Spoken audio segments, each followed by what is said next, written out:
he told us that he would be free to preside at our trial. And he just had a few other things to do, but he was not free because we were interrupted 3 or 4 different times by the other trial that was going on at the same time in the courthouse. The other attorneys interrupted him at least 3 or 4 times. He had to excuse himself from our trial. So our trial was carried on into the next day. It was started the 16th and was carried on into the 17th of October. Well, the moment that my attorney sat down from his summation, the judge ruled instantaneously. He didn't say, I've got to go back and consider this for a moment. He ruled instantaneously for a reformation of the contract. And I was to sell the land to the plaintiff for the original price. Survey didn't have to be submitted to sell the land. I would pay all of the plaintiff's attorney's fees, which had somehow grown to an outstanding $13,000, all the court cost as well, plus interest until final judgment. Final judgment was not rendered until January the 15th. This was October the 16th, 17th. So I would be paying the interest for 3 months.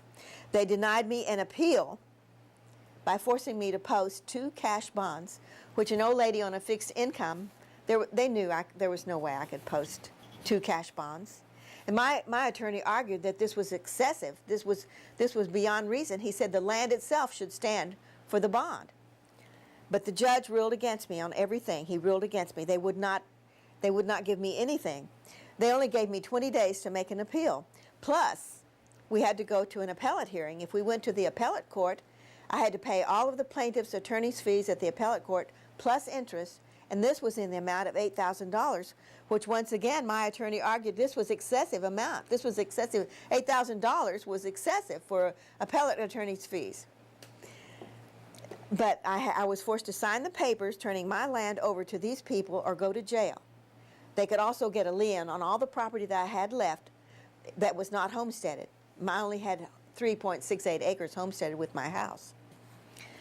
So they got all of my land, and land that actually the land that they got had a value of $150,000 if you take the consideration, the minerals, and the logging. I imagine there's $10,000 to $20,000 worth of timber on that place. And then I have to pay all the taxes on the judgment, the $60,000 judgment. I have to pay the taxes on it.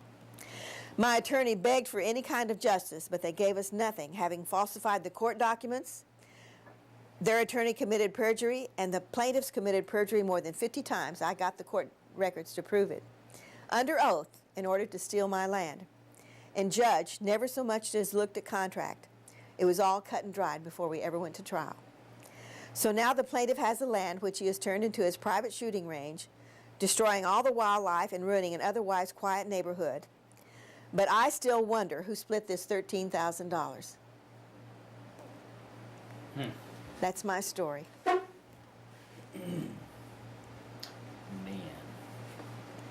I don't even know what to ask.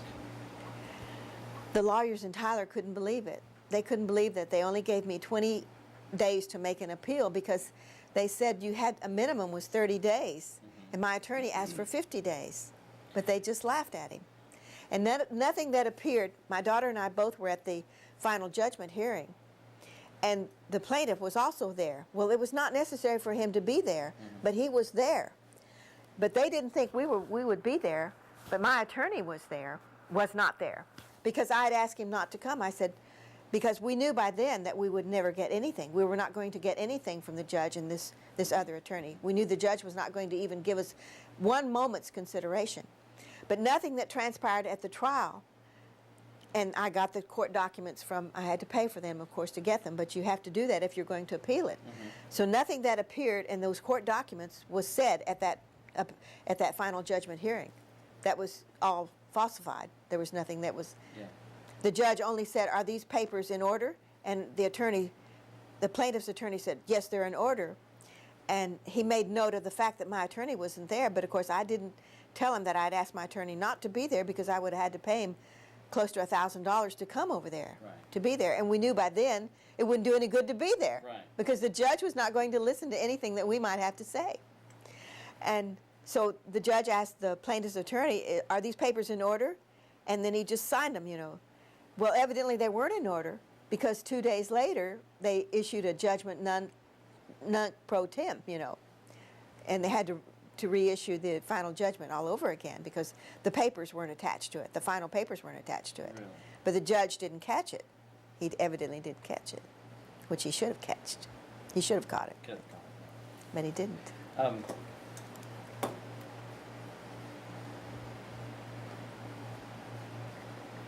You need an appeal, and for them to deny the appeal seems highly irregular and unreasonable for you. That's what everybody, Yeah. to force me to post 2 cash bonds, and that's what my attorney argued. Uh-huh. He said the land itself should stand Right. stand as a bond. Right. You should not. Because what am I going to do with the land? I could do nothing with the land. You're not going to pack your land up and go Exactly. to Mexico. Exactly.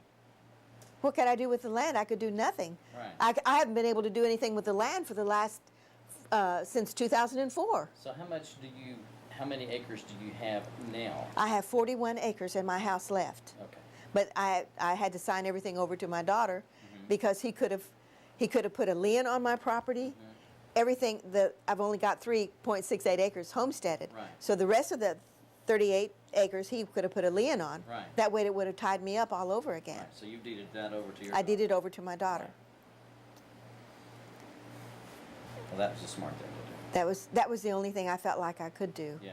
Because, you know, And he's got 25 acres. 25 acres for $47,000. Oh my gosh.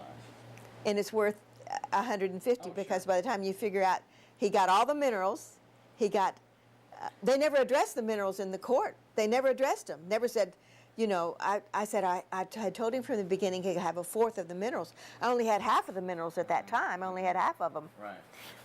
The people that we bought the land from had the other half.